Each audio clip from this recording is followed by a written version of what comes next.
Salut, c'est Loïc, je suis ravi de te retrouver aujourd'hui pour cette nouvelle vidéo. Dans cette nouvelle vidéo, on va voir deux méthodes, deux techniques pour pouvoir synchroniser des calendriers entre Airbnb et Booking, ou entre Abritel et Booking, ou entre deux sites sur lesquels tu pourrais avoir promotionné en fait tes locations courte durée. Allez, c'est parti.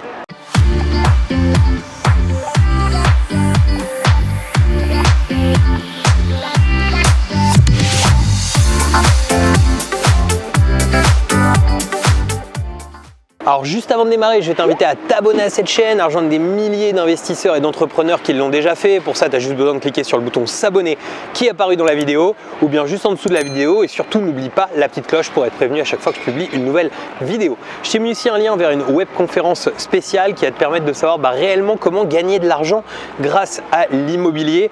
Il y a plus de 3 heures de contenu, donc réserve un créneau relativement important pour pouvoir y participer.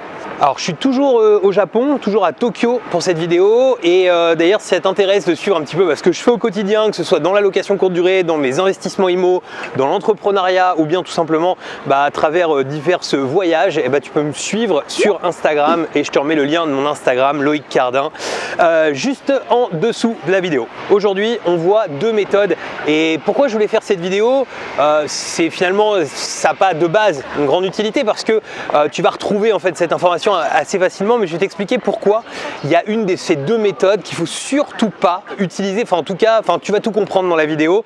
Reste bien jusqu'à la fin parce que justement la deuxième méthode que je vais te donner, c'est vraiment celle qu'il faut mettre en place si tu as envie de dupliquer, si tu as envie de réellement gagner de l'argent avec tes locations courte durée. Allez, c'est parti. Alors pourquoi synchroniser des calendriers entre eux? Tout simplement parce que si tu fais le choix de vouloir louer plus et de gagner plus d'argent avec ta location courte durée, ça passe forcément par une multivisibilité, par le fait de te mettre par exemple au moins sur Airbnb et Booking ou sur Airbnb, Booking et puis d'autres sites. Et à partir de là, se pose forcément la question de comment on synchronise entre eux des calendriers, parce que si tu ne les synchronises pas, ça va être juste une méga galère. Tu vas te retrouver en fait à devoir à chaque fois que tu reçois une réservation sur un calendrier, aller ouvrir l'autre, remettre à jour ton autre calendrier avec le risque, si je sais pas, tu pars en voyage comme ici où on a 7 heures de décalage horaire, de te retrouver avec des doubles réservations ou même tout simplement si à un moment tu manques un petit peu de réactivité, de te retrouver avec des doubles réservations. Donc c'est pas le but du tout. En fait, ce qu'il y a aussi, c'est que forcément si tu commences comme ça et que tu n'automatises pas déjà cette première étape, en fait tu vas forcément te dégoûter de la location courte durée et tu n'auras pas envie d'enchaîner et tu vas juste perdre tout l'intérêt de la location courte durée, c'est-à-dire le fait de bien maîtriser son premier projet pour pouvoir dupliquer après facilement. Comment est-ce qu'on fait ça? Alors la première méthode, c'est la méthode souvent que beaucoup de gens utilisent en premier, c'est moi aussi l'erreur que j'ai fait au départ, c'est d'utiliser ce qu'on appelle de la synchronisation ICAL. C'est tout simplement un format qui va te permettre de pouvoir synchroniser les calendriers entre eux, mais de manière, je dirais, assez simpliste. C'est-à-dire que dans le format ICAL, on ne peut pas passer beaucoup d'informations. C'est-à-dire que c'est tout simplement, on va pouvoir passer essentiellement des dates. Donc effectivement, ça va faire le boulot pour synchroniser des calendriers entre eux, mais ça va vraiment avoir vite ses limites. Alors pourquoi ça atteint vite des limites? Déjà premièrement, c'est pas quelque chose d'instantané.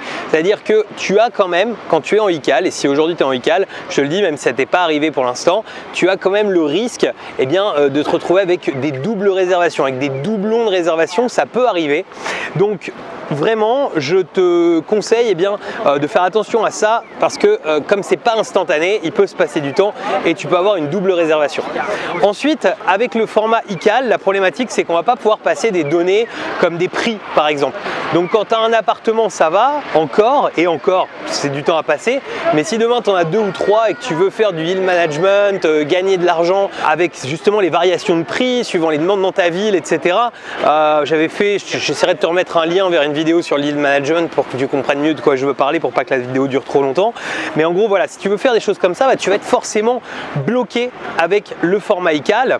Et dernière chose, il y a régulièrement des bugs. Je sais que Booking a ouvert finalement, parce que moi quand j'avais commencé, Booking n'acceptait pas le format ICAL. Maintenant il l'accepte pour faire plaisir à certaines personnes mais qui souhaitent l'utiliser. Mais je sais qu'il y a régulièrement des bugs, on reçoit régulièrement des messages de gens qui nous disent est-ce que vous avez une technique pour que ça marche bien et tout. tout. Et la technique en fait pour que ça marche bien, je te le dis, c'est de surtout pas utiliser ce format. Du coup, qu'est-ce qu'on fait? Qu'est-ce qu'on utilise comme format? Comment on fait tout ça? Eh bien, les choses sont assez simples. D'abord, ce qu'on va faire, c'est que on va utiliser ce qu'on appelle un channel manager, c'est-à-dire c'est tout simplement un logiciel qui va nous permettre de synchroniser des calendriers entre eux de manière automatique, mais d'aller aussi beaucoup plus loin. Alors évidemment, suivant le channel manager que tu vas choisir, eh bien, tu vas pouvoir faire plus ou moins de choses. Et malheureusement, c'est comme tout ne se vaut pas, mais je vais te donner quel channel manager moi j'utilise et pourquoi je te conseille de l'utiliser et pas un autre. J'ai aucune action chez eux, aucun intérêt à te les recommander, sauf que voilà, on en a testé des tonnes et ça fait tout de suite la différence quand on utilise le bon outil. Le channel manager, il va te permettre de synchroniser de manière automatique tes prix. C'est-à-dire que par exemple, sur Airbnb, il n'y a pas une réservation qui peut passer sans qu'il y ait eu un dernier contrôle au moment où les gens valident. C'est instantané pour les gens, mais il y a un dernier contrôle qui est effectué par le site pour vérifier que ton appartement, il est réellement disponible. Tu vois, qu'il n'y a pas de risque de doublon. Ça, c'est quand même un vrai plus parce que t'imagines, rien que le fait d'avoir une fois par an un surbooking à gérer, en fait, tu as déjà largement rentabilisé un outil comme le Channel Manager. Ensuite, le frein que je vois des fois chez des gens, c'est qu'ils me disent « Ah ouais, mais attends, va falloir que je me forme un petit peu pour utiliser ça parce que c'est vrai que de prime abord, c'est un logiciel un peu technique qui est plutôt réservé à la base un peu aux hôtels, de manière un peu pro, mais l'un dans l'autre, le jeu en vaut vraiment la chandelle parce que au-delà du surbooking, tu vas pouvoir gérer plein de trucs. Tu vas plus être obligé d'envoyer des messages à chaque fois aux voyageurs, c'est-à-dire que tu vas pouvoir automatiser cette tâche. Donc ça, c'est juste génial parce que je ne sais pas combien de temps tu passes à aujourd'hui ou si tu as prévu d'investir et que tu n'as pas prévu d'utiliser un channel manager, je peux te dire que il faut que tu en utilises un, sinon tu vas péter un câble avec les messages avec les voyageurs. À moins que ce soit ta passion, tu vois, d'envoyer des SMS toute la journée, mais personnellement ça ne l'est pas et voilà, ça m'a changé la vie le jour où j'ai découvert les messages auto. Et je l'ai fait, je n'avais qu'un seul appartement. Donc pour te dire à quel point ça change la vie. On va pouvoir aussi, surtout, automatiser les prix. C'est-à-dire que le tarif moyen d'un channel manager, c'est dans les 10 € par mois par appartement. Enfin, il y en a des beaucoup plus chers, mais voilà, Beds24, c'est moins de 10 € par mois par appartement et ça fait tout, en fait. Donc voilà, là-dessus, il n'y a pas à se prendre la tête sur le coût parce que le coût est vraiment ultra limité. Et là où tu vas avoir un gain énorme, en fait, c'est sur le yield management. C'est-à-dire que de passer par un format qu'on appelait donc XML, dont on parlait là juste avant, ça va te permettre de pouvoir envoyer beaucoup plus de notions que juste les calendriers. Tu vas pouvoir par exemple envoyer des notions de tarifs et donc tu vas pouvoir mettre à jour tes tarifs sur tous tes sites en même temps de manière simultanée et ça change vraiment la vie parce que imaginons tu as programmé en automatique une remise de dernière minute quand par exemple tu n'as pas vendu pour le lendemain ou pour dans 2 jours, automatiquement tous les prix de tous les sites sur lesquels tu es présent vont se synchroniser et ça va être juste génial quoi, tout simplement. Du coup c'est pareil, si demain tu vois que je sais pas le 12 avril prochain il y a un gros salon qui se passe dans ta ville et puis qu'il va y avoir une grosse demande, tu veux monter les prix de 30% sur tous les sites en même temps, il suffit juste de changer sur la date en elle-même, faire plus 30% et puis hop, tous les prix vont être automatiquement sur tous tes canaux augmentés de 30%. Enfin voilà, tu vois, c'est des petites choses mais c'est génial parce qu'en fait les gains sont juste gigantesques. En fait j'avais fait une vidéo il n'y a pas longtemps, tiens je te remettrai le lien si tu ne l'as pas vu, sur les effets de levier bancaire. En fait c'est pareil, un logiciel comme ça c'est quelque chose sur lequel tu as un effet de levier, c'est-à-dire sur lequel tu vas en réalité faire de la marge parce que ok tu vas lâcher 10 balles par mois par appartement, 10 € c'est pas énorme sur une activité location courte durée, mais vu les gains que tu vas faire en face, en fait tu vas avoir un effet de levier là-dessus.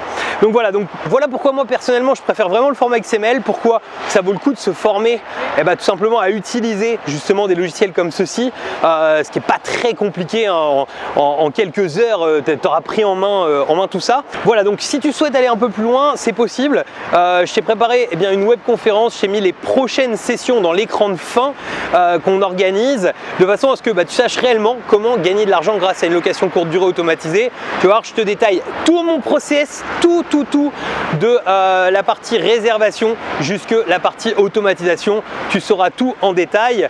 Donc voilà, le lien il est dans l'écran de fin et par contre prévois bien ton créneau parce qu'on sera présent avec toi pour pouvoir répondre à toutes tes questions.